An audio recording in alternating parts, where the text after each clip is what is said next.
101.1 FM. Song is up, and so is your volume. Here we go. Welcome to Politics Done Right. Good morning. Good morning, Houston. Welcome to Politics Done Right. I'm Egberto Willis, your host. Happy Memorial Day. Sounds kind of interesting to say Happy Memorial Day, but that it is. But I tell you what, we start with a poem in honor The Unknown Dead by Elizabeth Robbins Berry. Above their rest there is no sound of weeping, only the voice of songbirds thrills the air. Unknown their graves, yet they are in God's keeping. There are none missing from his tender care.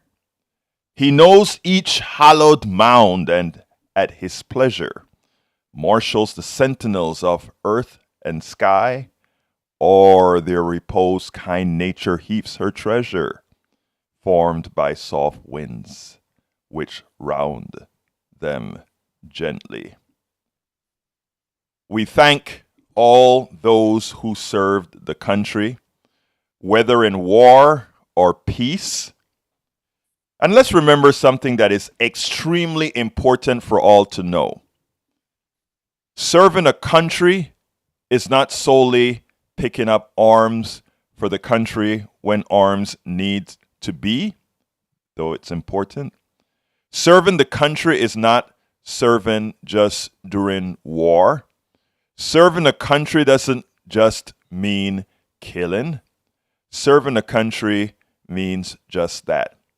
All of you out there who are working, all of you who are making our economy what it is, all of you who are feeding the poor, helping the needy, saving the sick, making sure they can get around this country as best they can, even with all the tribulations out there. While Memorial Day has been forever for those who picked up arms, Memorial Day should be as well for you. Because fighting for what's good is not just picking up arms, it is just that. Fighting for what's good. Good morning to the entire Houston metropolitan area, to entire East Texas. Good morning to the entire country. Good morning to the entire world. Yay! Guess what? Fund Drive is over. We can have a full show complete without saying, well, we still want to tell you that you can still go to kpft.org and throw a few dollars. We were short by about $18,000 or so. We know that you guys are going to come through for us this week in the back end, but that's done with. Good morning, Howard Reynolds. Good morning, Jack Van Beber. How's everybody doing in the studio? Well, good morning, Egberto. We're doing pretty good here this morning. A little sleep in the eyes, but the tin cans are holding up, so we're going to do a show. We are going to do a show, and we're... Oh, bless you, my friend. Bless you, bless you, bless you. But anyway, yeah. That sounds good. That sounds good. That just means we're alive, folks. That just means we're alive, and we're waking folks up, right? We're waking folks up. Anyway, folks, look, we have a great show scheduled for you today. The show is titled Texas Activist Challenges Anti-Trans Dem. But what else? Paxton is impeached. Yes, we mean the AG Paxton is impeached. So what? Wallace and Glaude on GOP freedom.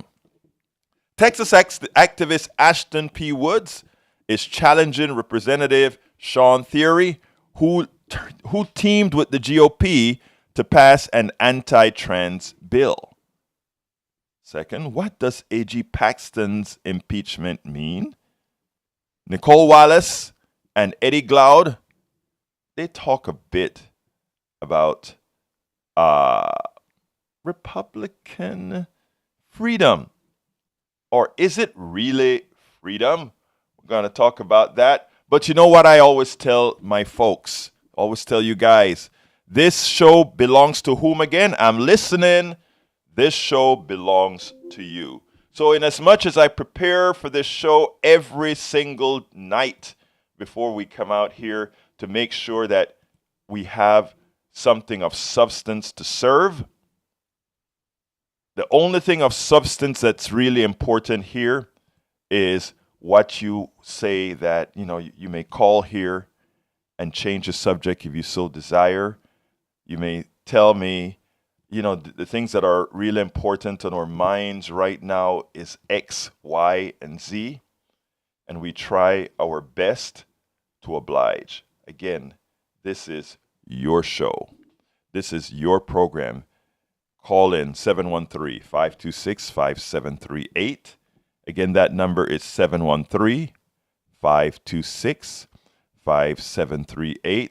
In a little bit, I will be playing the interview that I did with Ashton, but I just kind of want to preface that.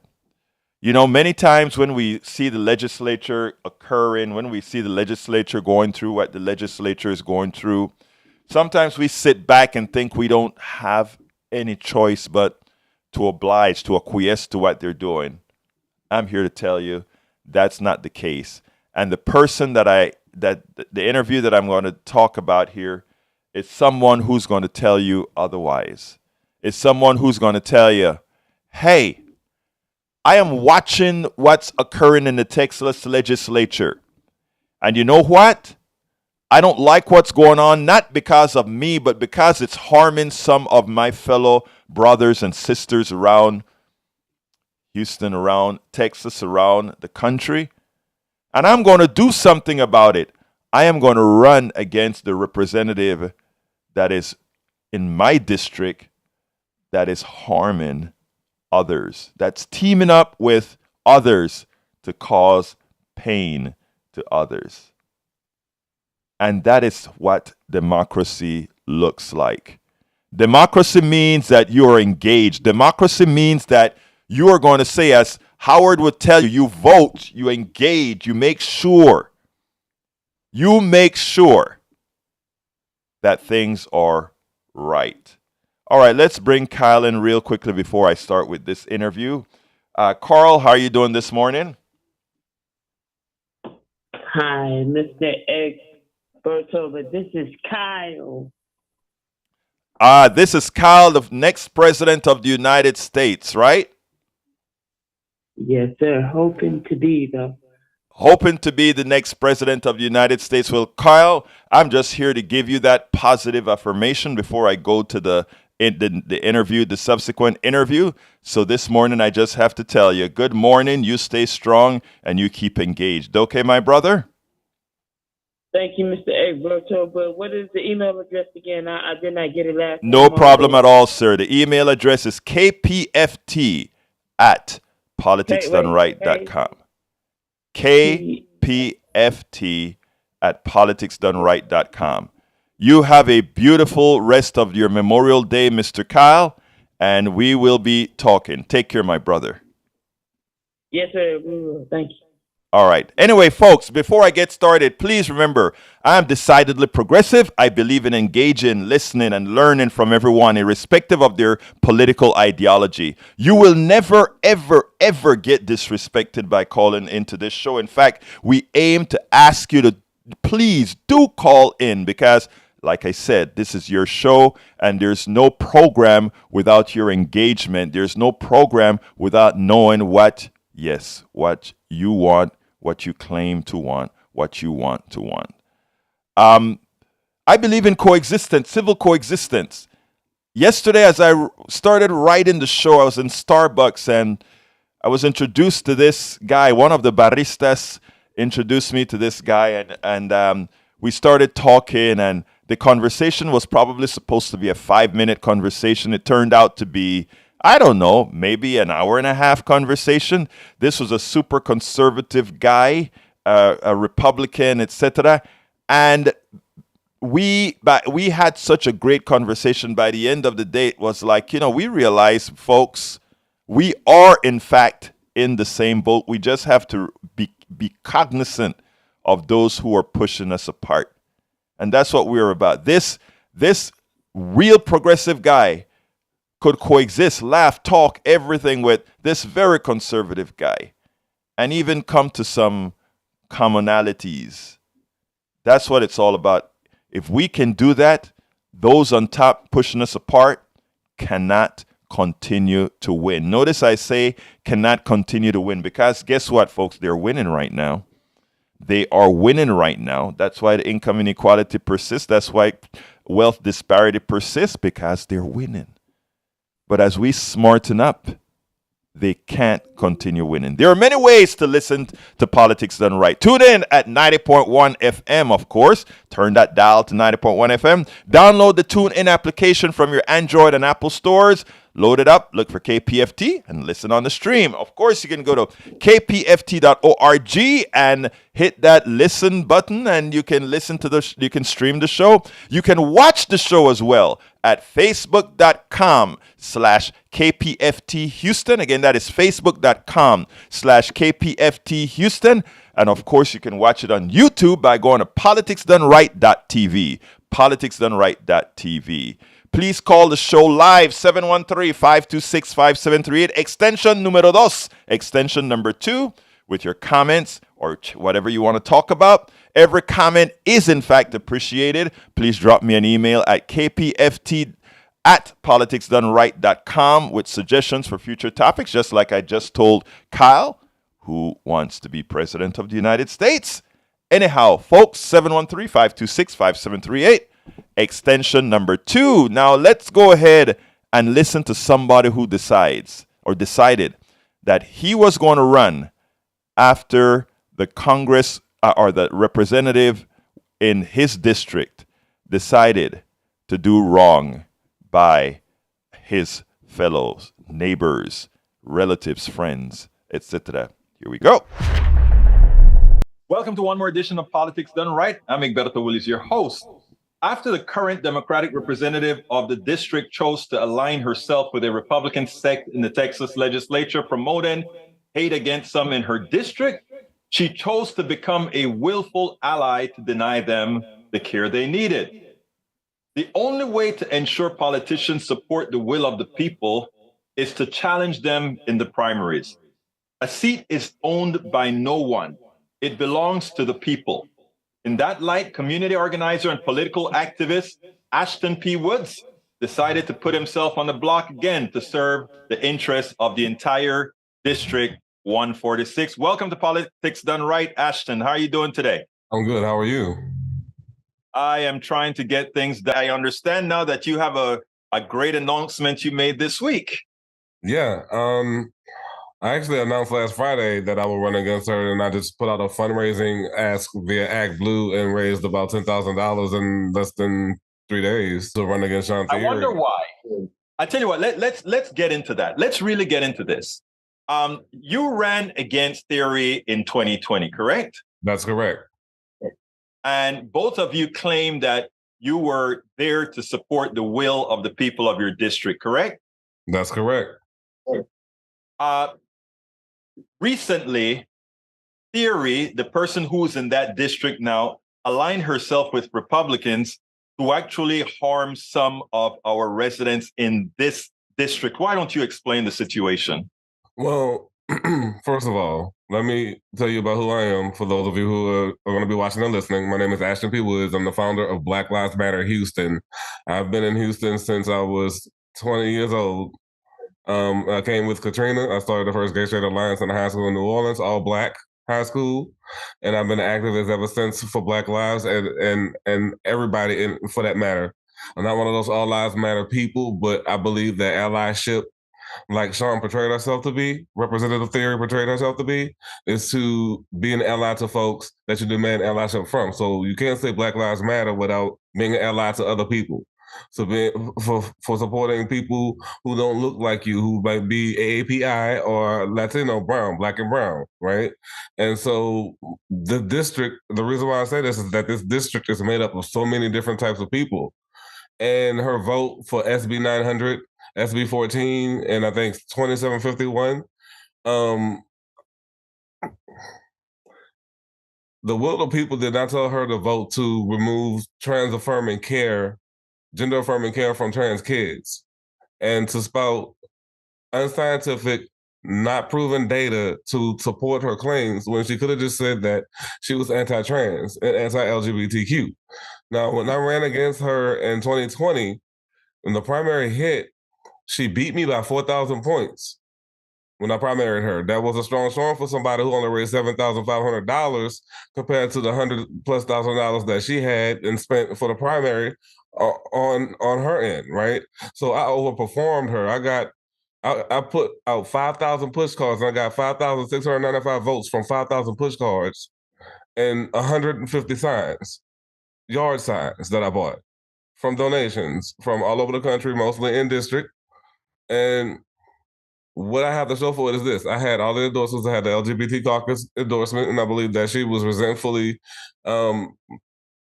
punishing the LGBT community for supporting me over her back in 2020, but also recognize that she's always been this person, that she's always been homophobic and anti-LGBTQ.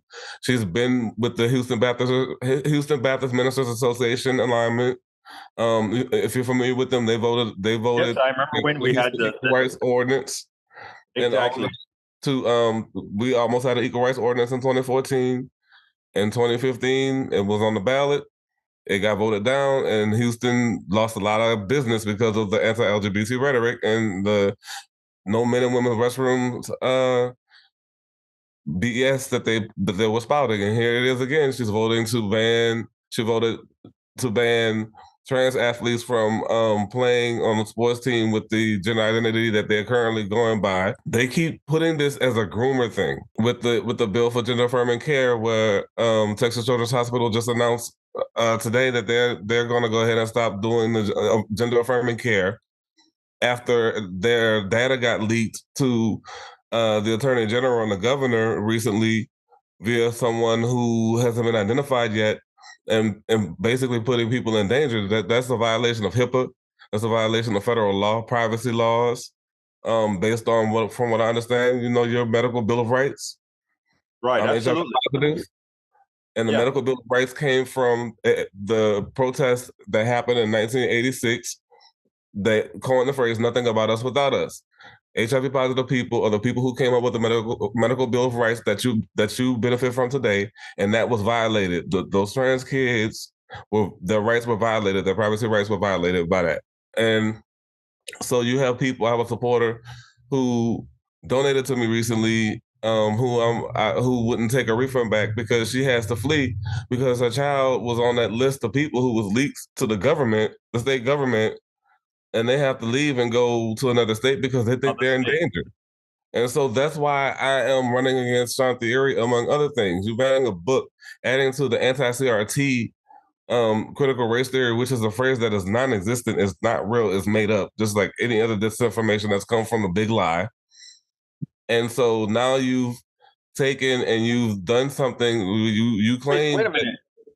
Are you telling me she voted against voted with that CRT crap as well? No. What I said was that she voted the book, but the gender queer ban. The book ban is in addition to what was already passed as far as the CRT bill. Because remember, the CRT bill is critical race theory that they claim was supposedly about making people feel guilty, but what it really was about erasing Black people, erasing brown people, AAPI people, and Latino people. When I say brown and Black people, because there are Black people in all of those groups, right? So when you think about it, most of the books that have been banned under under Florida law and under other states that have a similar bill that she voted for under this book ban that was based on this book called Genderqueer.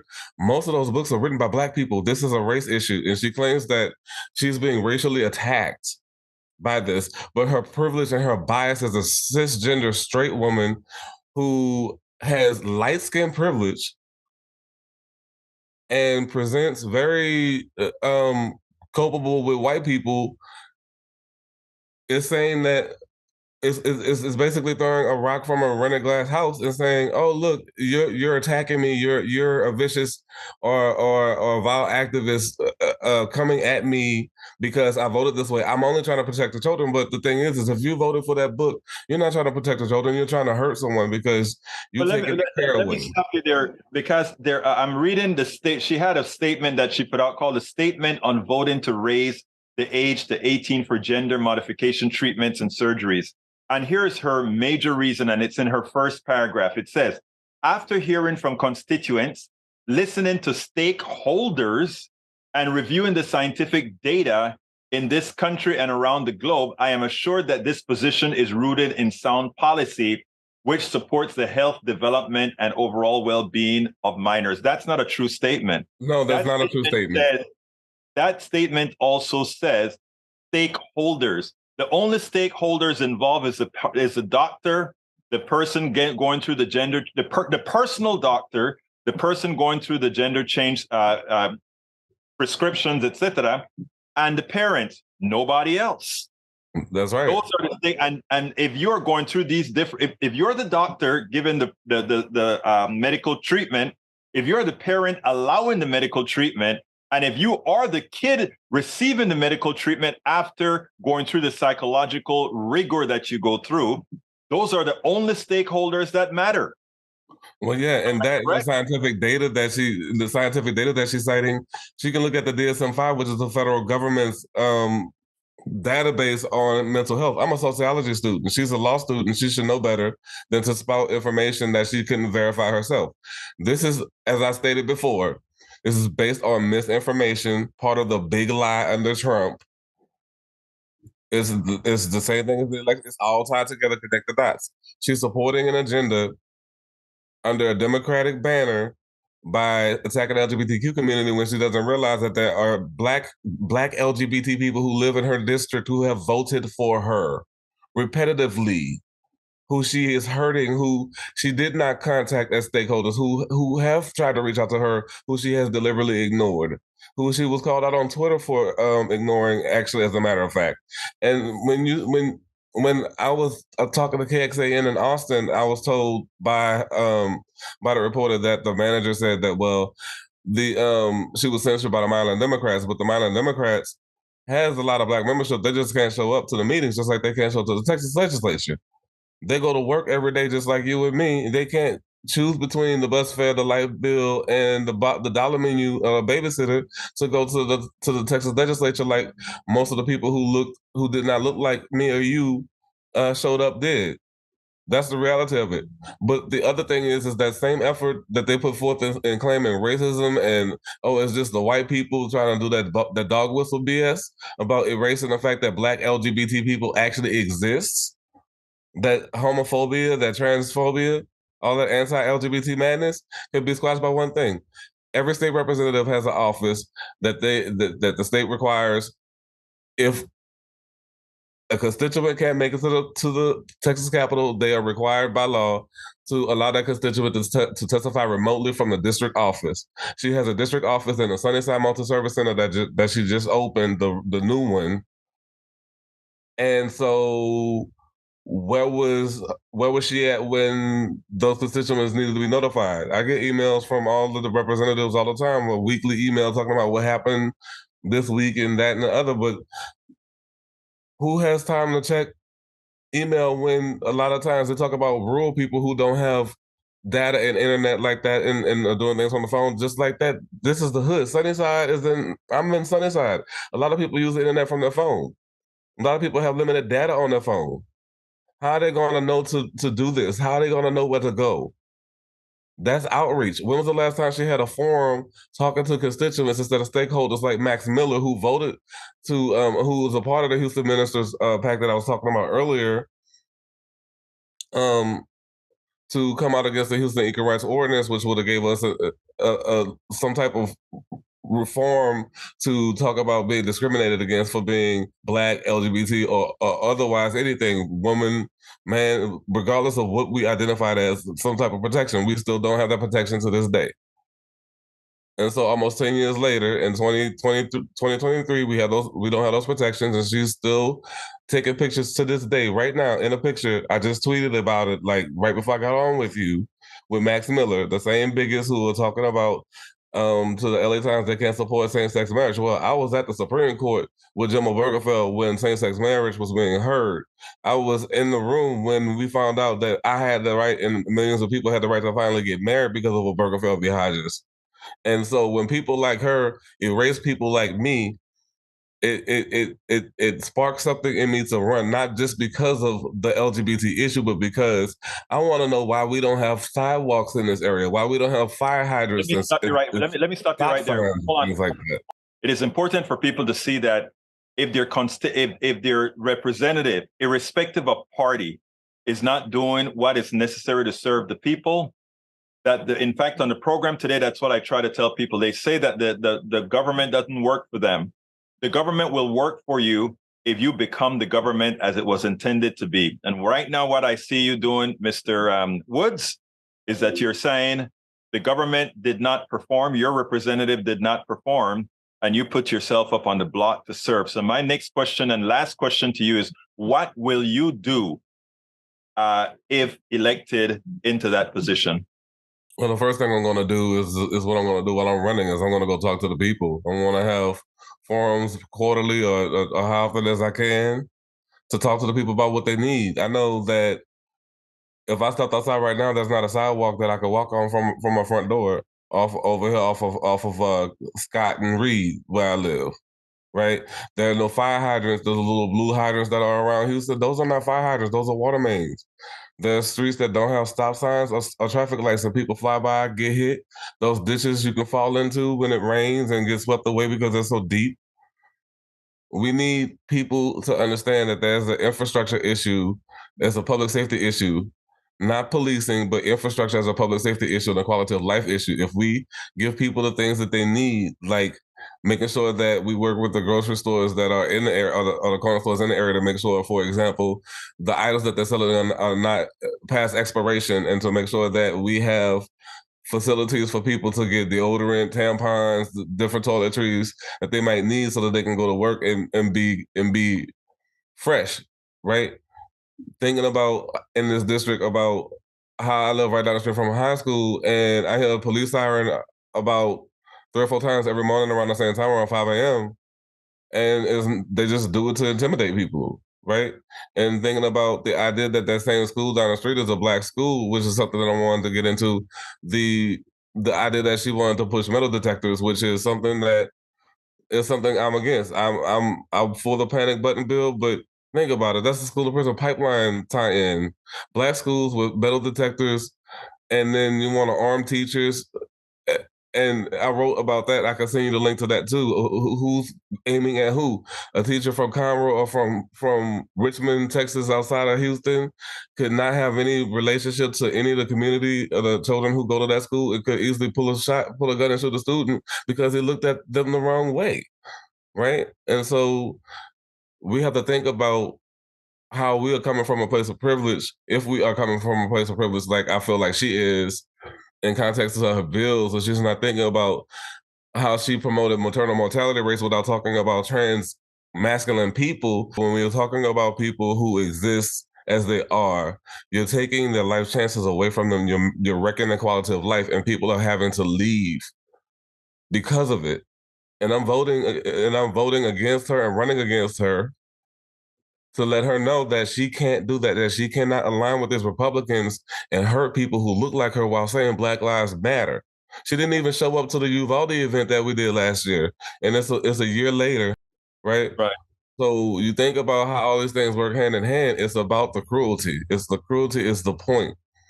The education, about the book bans, is about erasing people, queer people, people of color, which both can be one and the same intersectionally, which is why I'm also running to teach that you can't separate Black from LGBTQ. You can't separate Latino from LGBTQ. You can't separate woman from LGBTQ. You can't separate man. You can't separate anybody because you got somebody in your family who's trans, gay, or bisexual. You got somebody who's Afro-Latino in your family. You got somebody who's Afro-Asian. We are everywhere. We are a diaspora, and we have to be respected in that way. And I'm running to make sure that all of the people in the district, whether they agree with me or not, are represented. Ashton P. Wood, activist and community organizer. Thank you so kindly. And now candidate in District 146. 6. Thank you so kindly for having been on Politics Done Right. Thank you for having me. Before I go any further with this part, because when I got the notice from Ashton that he was running, and I've known Ashton for quite some time, there's a whole lot of activism that is quite powerful here in Houston. So as soon as I got an email stating that he was running, I said, I want to talk to him. And by the way, I do want to talk to Representative Shawn Thierry, the person that he's running against. I sent her some tweets, etc. I would love to hear, you always want to hear all sides of every story. But let me tell you, with all the issues that Ashton talked about, I realized something. When representatives get up there to Houston or get up there to DC or get up to wherever they are, right? Sometimes what they tend to do, and this goes for politicians that are there as politicians and not there. And by the way, I believe in politicians. I believe in the function of politicians. I revere and respect politicians. It's important because they are the ones who are going to dictate policy or create policies to serve, to make sure that all are being served. So there's, just like we've made several words diseased, is what many have done to politicians. And I don't want the word politician to be diseased. I want the word politicians to mean a profession that goes out there and serves the community. With everything that Ashton said, right? One of above and beyond the trans issue, because there, for somebody in the trans domain, it is materially it's something material to them. But for those who have empathy, I think it's our responsibility to try to see things through their eyes. For those who are, whomever you are, I don't care who you are, whoever tells you that they are aggrieved, I think empathy dictates that we try to see things through the eyes of not just how we were reared, not just the things that we know. Because I've told my story so often about when I dispel some of my own prejudices, whether it be the homophobia prejudice, the sexism prejudice, and anything, one has to be humble enough to say, I was wrong in my beliefs, or I was less empathetical that I should have been. So it is all about empathy.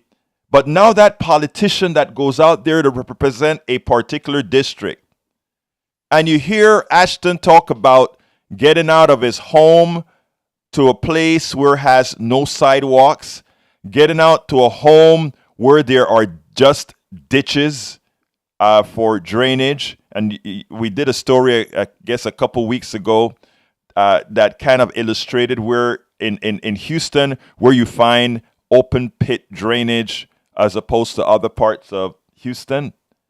Why isn't that representative? Instead of teaming up on issues that deprive people of their rights or remove some of their rights or remove some of their medical care, why isn't that representatives doing things that materially affect her entire district?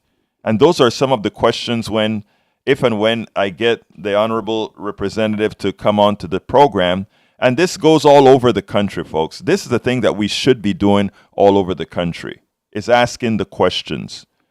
Why is it that you are out there representing your particular district, and that which really afflicts your district, it's not something that you're materially working towards solving? Instead of going on to the bandwagon, the thing right now is banning books, finding a way to hurt on trans, I mean, all these kinds of things that we should, those are questions that I have. Those are questions that I have, and I think it's important for all of us to know. 713-526-5738. Please give us a call, extension number 2. Call with whatever you want to talk about. You want to discuss this particular subject we just had. You want to move it on to something else. You agree, you disagree. It doesn't really matter, because Houston needs to hear America needs to hear, the district needs to hear, the state needs to hear. 713-526-5738, extension number 2. The second subject of the day, or unless you call and change it, is as follows. Attorney General Paxton was impeached this weekend. And we kind of had a feeling it would have occurred. When a committee votes 5-0 unanimously to move your case for impeachment, you have to ask why. You have to ask why. What exactly did Ken Paxton do? And the truth of the matter is, by the way, Ken Paxton is the attorney. For those who don't understand, they just hear impeachment, etc., but don't understand exactly what an AG does, Attorney General does. They're the state's attorney. If a company needs to be sued for throwing crap into the river, that's what your Attorney General does. If people's rights are violated through federal law or other law, they handle the suits, etc.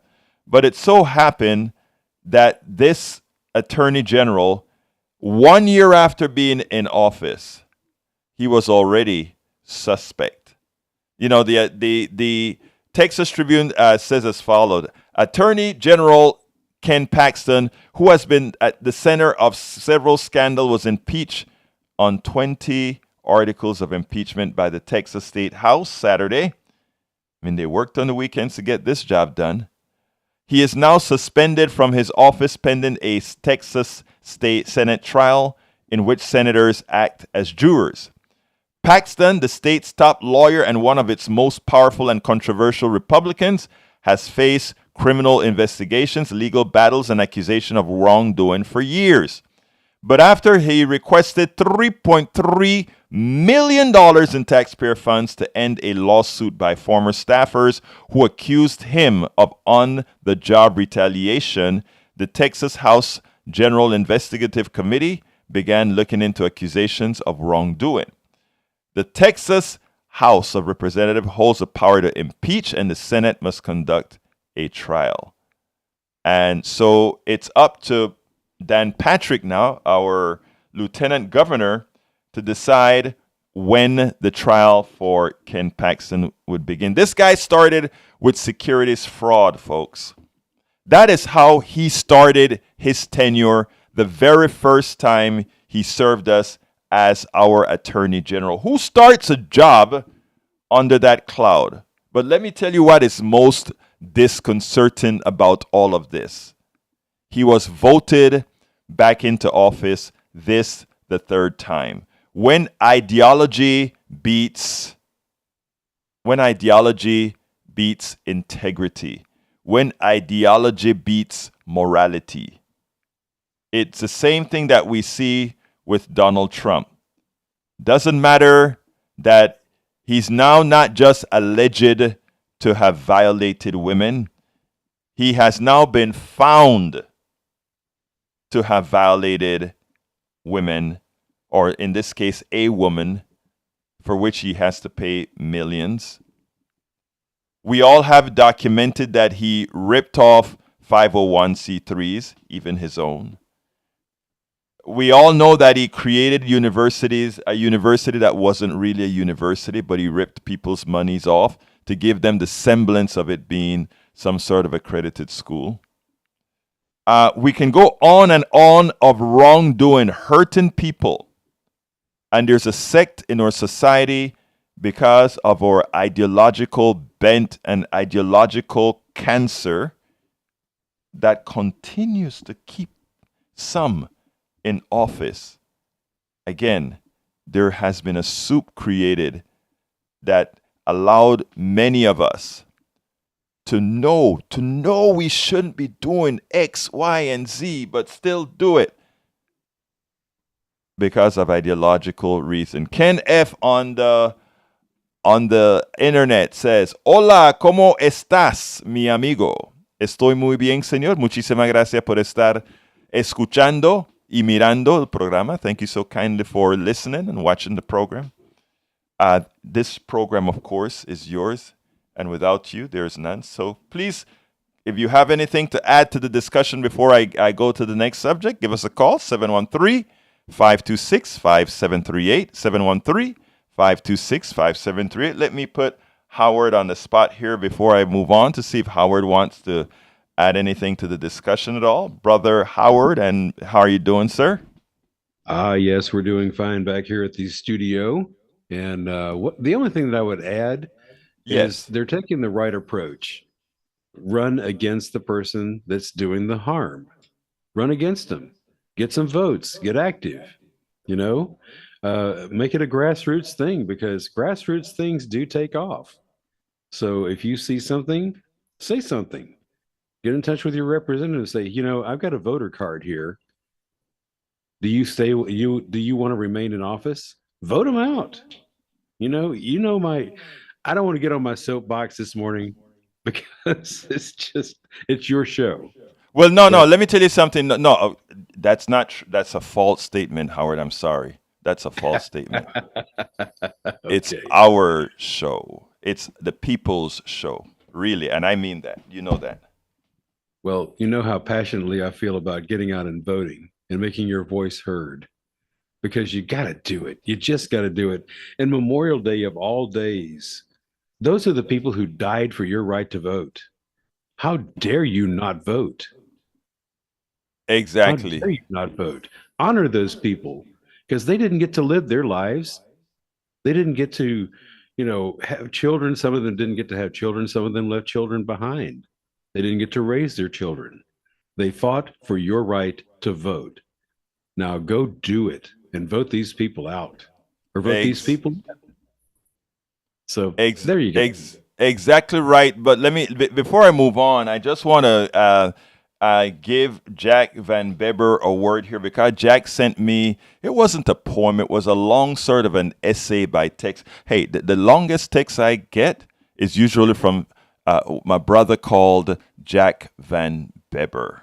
And so, Jack, I hope you have your text. I hope you remembered what you sent me. But you had some interesting thoughts. How Howard just brought up Memorial Day. These people that have fought for us for freedoms, etc., for the right that some of us don't take advantage of. But you actually added to the discussion when you started with your text that says, the bad thing about soldier hero is maybe he didn't die for freedom after all. What did you mean by that? Well, what I mean by that is, war is business by other means to me. It's more about resource extraction, about controlling resources and people.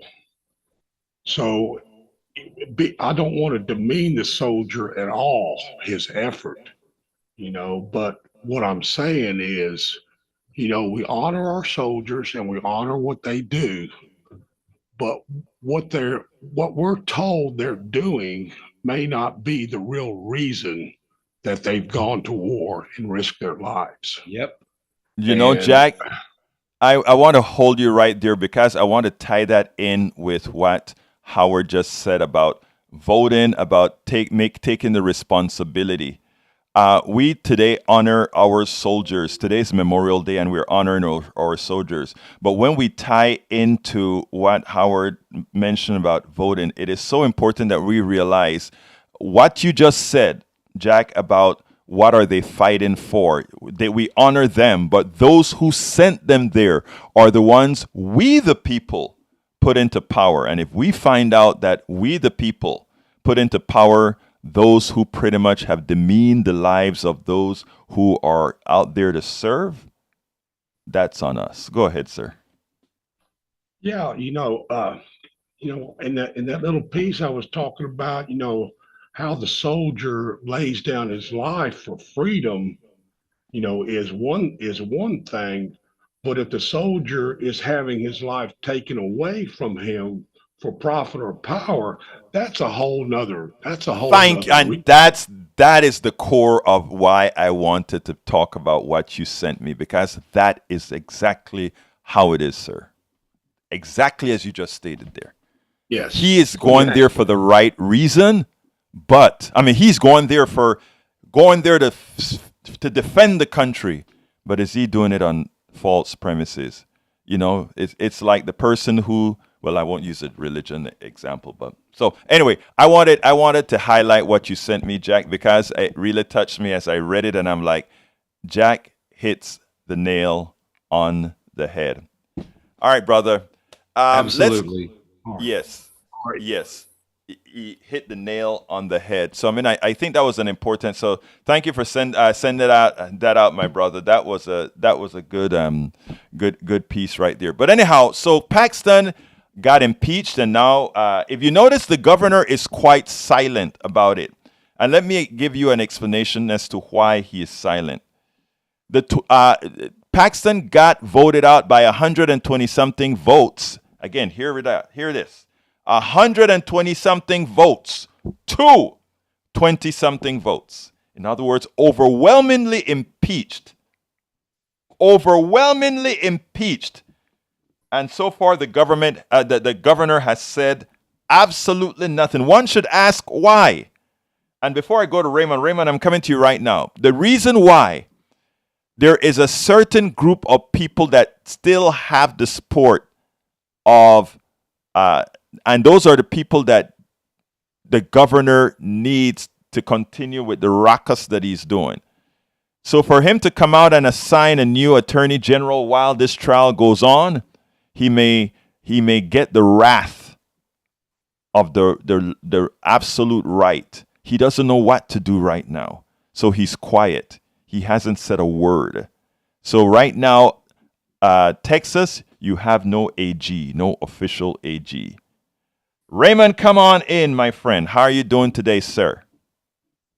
I'm doing good. You know, I was calling about your anti-Donnie show.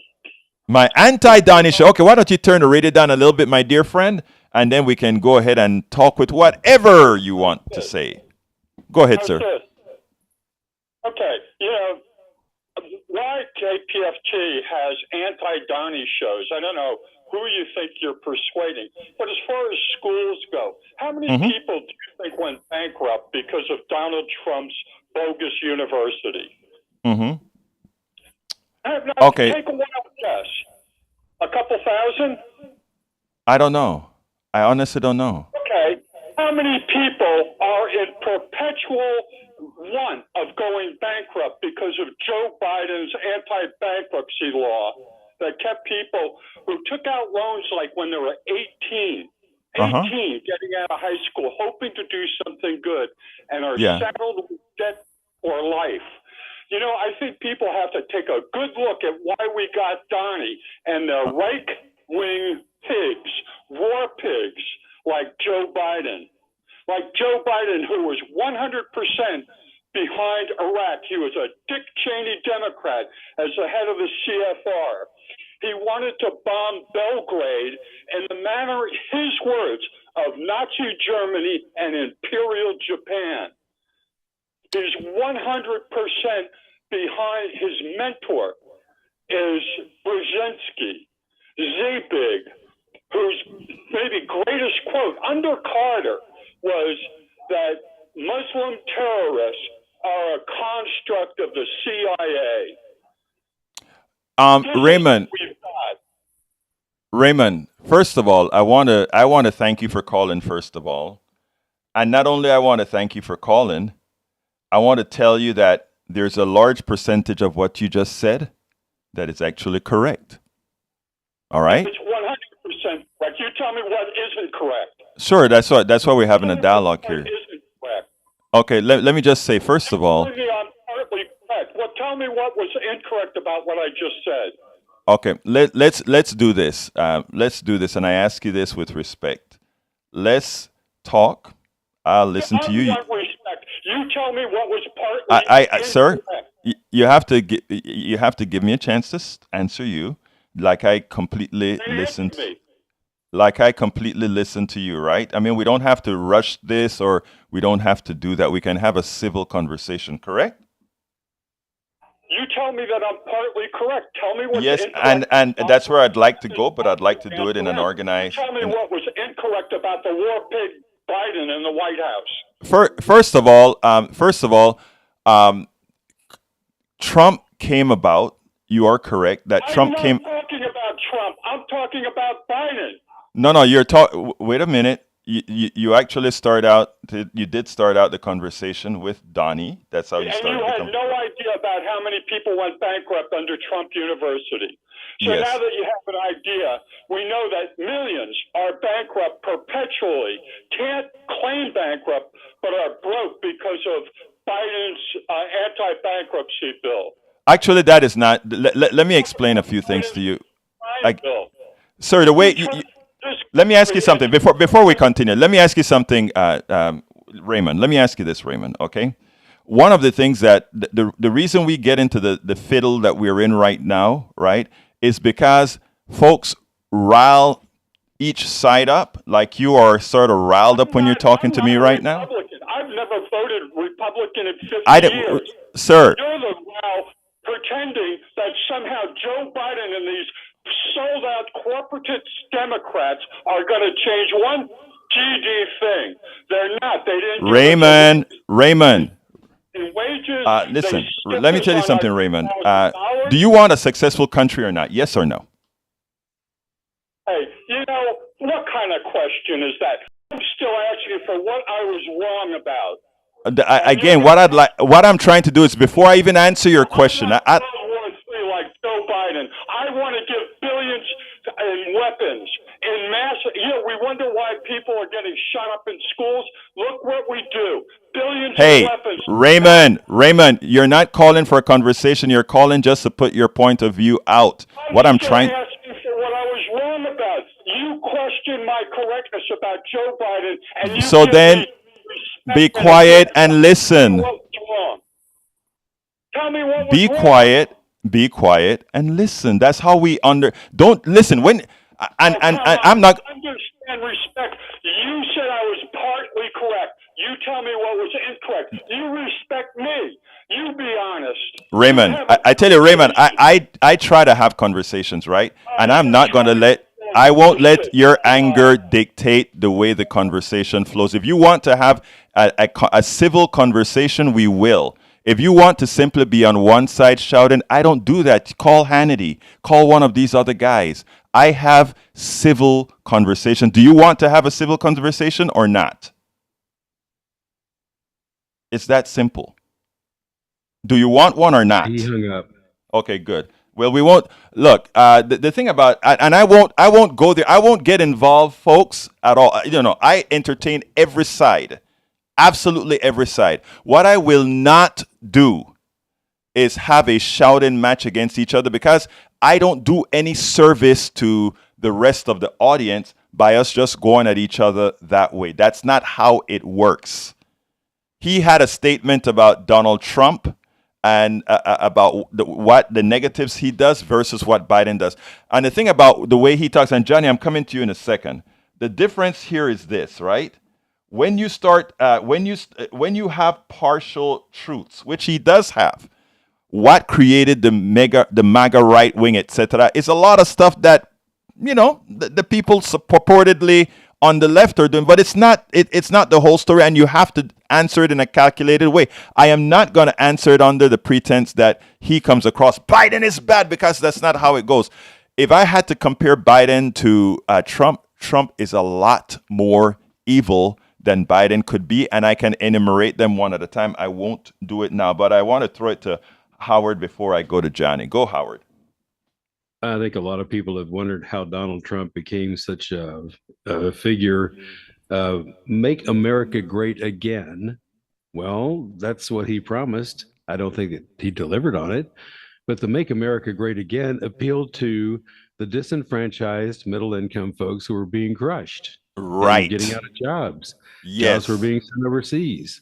So that's what his appeal it was. Over Hillary. Hillary said she didn't say anything what she was going to do. Her campaign is, I like children and I like puppies, so elect me as president. Well, no, we like puppies and children too, but I don't think that's going to make a good president. A president, Exactly. a presidential candidate that says, I am going to bring home jobs. We're going to fix what's wrong with the economy. We're going to make sure that everybody is semi-prosperous. And the Exactly. disenfranchised middle-income folks are going, well, you know, this guy, let's take a chance on him. Well, you took a chance. You paid your money and took your chances. And this is what you got. Exactly. So- And, you know, Raymond, Howard, Raymond, I understand Raymond's frustration. Unfortunately, you have to have when you're frustrated, you make bad choices, right? And you have to learn how to, and that's the reason I try to have civil conversations with all sides, because, you know, I understand what he's saying, but he's saying it in the wrong context, and he's given accolades where they don't belong and blame also where it's only partially belong. But let's go to Johnny, because we only have like 2 minutes left. So Johnny, come on in. Bring old Johnny in. Johnny, how you doing, man? No headaches this weekend. Great. Yet, anyway. Oh, so you listen to this show to get one? No, I get headaches from Republicans and that last caller. What a sharp contrast between your first caller, Kyle, who's lost and wants to do good, and this last guy who hates KPFT and libs. That was obvious in the way he started off his call. He was contentious, and that's all he was. He wasn't interested in an honest discourse. He said things that sounded true that I would have to fact check. Why? Because of the way he started his call. When you trolls and you right-wingers and pretend to not be right-wingers, calling KPFT, you raising your voice and screaming the same point over and over again doesn't buy you any purchase with people like me. No, you haven't convinced anybody. You didn't create a good argument. Why? Because you were screaming the entire time. That doesn't go well for people like me. That makes me want to turn you off. There you go, Johnny. Johnny. Why don't you give Kyle contact information for the guy who's running in District 142? 146. 146? Yeah, I think you should encourage Kyle to call you back when you get that contact information and share it with Kyle so he can be a volunteer for the guy running in office locally, because you got to learn to walk before you start running and jumping.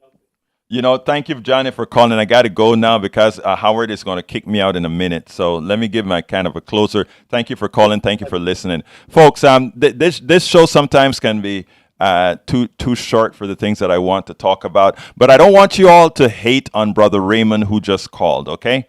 Because that is what we have fomented in this country, that kind of a discourse. And what I do is I try to keep that even keel, that I won't address or answer to that type of discourse. Anybody who wants to talk, you can call and fuss and disagree and whatever you want to do. It is your right and you will be respected. But what I won't do is get into a shouting match with absolutely anybody. This is not Hannity. This is not Rush Limbaugh. That's not the kind of show we have here. What we have is a thoughtful show who believes in people, who loves everybody. I don't care where you're from, what you are.